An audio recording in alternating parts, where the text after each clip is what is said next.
최근 개식용 금지 법안 이슈였고 관심이 많았습니다. 하지만 법안이 상정돼갖고 위에 올라가지도 못하고 흐지부지 그냥 흔들리고 끝나버렸는데, 다시 원점으로 돌아간 이유를 한번 생각을 좀 해볼까 하는데요. 그 이전에 이제 한국 휴먼 소사이어티 인터내셔널에서 개식용 의향에 대해서 인터뷰해가지고 지난 9월 19일에 발표를 했어요. 그래서 리슨 IQ 코리아가 1500명 8세에서 59세까지 한국인 대상으로 지난달에 진행한 2023 개고기 소비와 인식 현황 결과로 해서 86.3%가 먹지 않는다고 결론을 내는 이런 자료가 발표가 됐거든요. 그래서 많은 국민들이나 전반적인 이 반려동물에 대해서 바라보는 시각들이 이렇게 많이 달라져 있다는 것들을 좀 시사해주는 바가 있고요. 그러면 왜 이런 관점에서 왜 이런 것들이 계속 생기고 있냐라는 관점들을 보게 되면 반려동물 인구들이 점점 증가하고 있고, 또 개식용에 대한 부정적인 여론들이 확산되고 있는 부분들이 존재하기 때문에 이런 부분들이 계속 일어나고 있고요. 그래서 반려동물과 함께 사는 인구가 급증하면서 개식용에 대한 부정적인 여론이 확산되고, 세계적으로도 개식용 금지 국가는 홍콩, 대만, 필리핀, 태국 등 법으로 이제 금지가 됐어요. 국내에서 개식용은 제도적인 모순을 갖고 있고 제도적인 개선이 분명 필요하기 때문에 정부와 이야기를 해서 이제 협력하고 확인하고 법을 만들고 거기에 대한 것들을 이제 바꿔가는 노력들이 필요한 상황입니다. 하지만 정부는 2021년 기준으로 해서 개식용 종식을 위한 사회적 논의기구를 운영하고 있습니다. 세부적인 내용에서 논란이 많고, 또 어떻게 보면은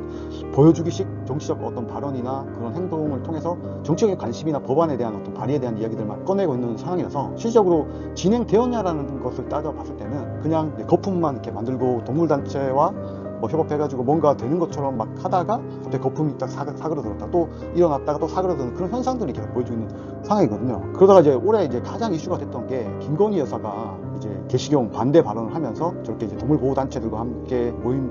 하는 곳에 가서 이제 의사를 명확하게 밝혔죠. 그래서 그 바람에 이제 개식용에 대한 이런 이야기들이 조금 더 여야 통틀어가지고 공감 없는 분위기로 되어 있지만, 결국에는 이 법안이라는 게 법안의 어떤 내용이나 이런 것들에 대한 공감, 그리고 그것들 풀어가야 되는 어떤 난제들을 해결해야 되는데, 그런 관점에서 다소 좀 부족해 보이고, 그리고 여야들의 어떤 모임들 중에는 개식용 종식을 위한 소당적 의원 모임 이런 것들이 설립돼가지고 개식용에 대한 어떤 발언을 옹호를 했지만, 자세히 살펴보면 좀 와닿지 않는 부분들에 있어서 결국에는 사회적인 충돌이 있다. 개식용에 대한 그 행위에 대한 금지나 음식물 취득, 유통, 판매 금지 부분, 그리고 형사처벌 규정까지도 있는데, 결국에 개식용에 대한 거는 사회적인 합의를 이뤄내야 되고, 이 사회적인 합의라는 거는 식용 개농장의 어떤 폐쇄와 폐업에 대한 지원에 대한 그런 종식 프로세스에 대한 것들의 계획이나 비용적 처리, 그리고 그들에 대한 어떤 보상, 이런 대책들에 대한 것들이 명확해야 되는데, 그런 게 좀 투명하지가 않아요. 그런 게 정확하게 논의가 되지 않으면 어느 날 갑자기 개식용에 대해서 일하고 있는 사람들에 대해서 하지 말라고 하게 되면 결국 생계에 대한 문제가 생길 수밖에 없는 정부의 구조가 있기 때문에, 그런 부분들 때문에 결국 이제 사회적 합의가 이루어지지 않고 그런 난제들 때문에 충돌이 생기고, 결국 대안이 없는 거죠. 가지고 보면 농림축산식품해양수산위원회에서 법안 취지에 대해서 공감은 있지만 신중하게 접근이 필요하다라고 이야기 언급한 부분들이 대안적인 부분들이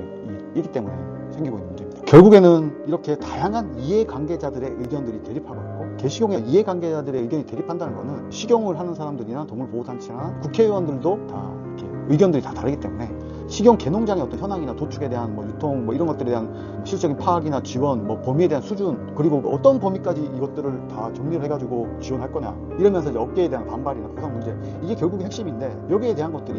명확하지가 않으니까 결국에는 개식용 종식을 원한다고 해도 그것들을 수용하고 그 부분들을 해결을 이끌어내는 부분들이 결국 한계가 있는 그런 상황입니다. 개농장과 개고기 음식점 상해에 대한 반대의 목소리가 높고, 근본적인 대안과 대책에 대한 제시에 대한 협의가 힘들고, 보상 문제에 대한 어떤 해결을 위한, 또 이 개식용 종식을 위한 산업자들에 대한 어떤 실질적인 보상에 대한 것들이 왜 그런 비용들을 지출해야 되는지, 왜 그걸 꼭 해결해야 하는지, 그리고 법안의 명칭에서부터 여야들 굉장히 갈등이 심한 부분들이, 이런 부분들이 있어요. 그러니까 법안의 명칭에 대한 문제는 김건희 법으로 호칭하면서 야당과의 어떤 갈등을 또 되게 빚었고, 근본적인 어떤 대안과 대책에 대한 제시에 대한 협의가 있지만, 여전히 이제 남아있는 산재는 결론적으로는 보상 문제죠. 이 보상에 대한 문제가 결국 핵심인데, 이거에 대한 게 명확하지 않다는 게 이 개식용 종식이 안 되는 이유 중에 하나거든요. 결국은 이제 정치라는 것 자체가 답이 없고, 그리고 일종의 약간 보여주기식의 어떤 것들이 굉장히 많이 일어날 수밖에 없는 구조로 되어 있기 때문에, 굉장히 여론이 조성되고 바뀌는 것처럼 많이 이야기하지만, 결국에는 실질적으로 이 나라 자체는 사람들이 함께 사는 사회고, 이 사회에서 이 문제를 정말 사회적으로 해결하려고 하면 거기에 대한 대안들을 진짜 명확하게 제시해야 되는데, 대안적인 부분들이나 그걸 어떻게 해결해야 될 부분에 대한 것들을 공감을 얻고, 거기에 대한 인식에 대한 변화들이 어떤 체계나 프로세스에 대한 것들을 어떻게 개선해야 될지에 대한 체계들을 결국 명확하게 보이지가 않다 보니까, 누구는 만든다고 하고 힘 있는 사람이 만들어가지고 그냥 법률 이거니까 그냥 바꿔야 된다 이렇게 해가지고 개식용 종식 될 수 있을까라는 의문이 드는 그런 시점이고, 그래서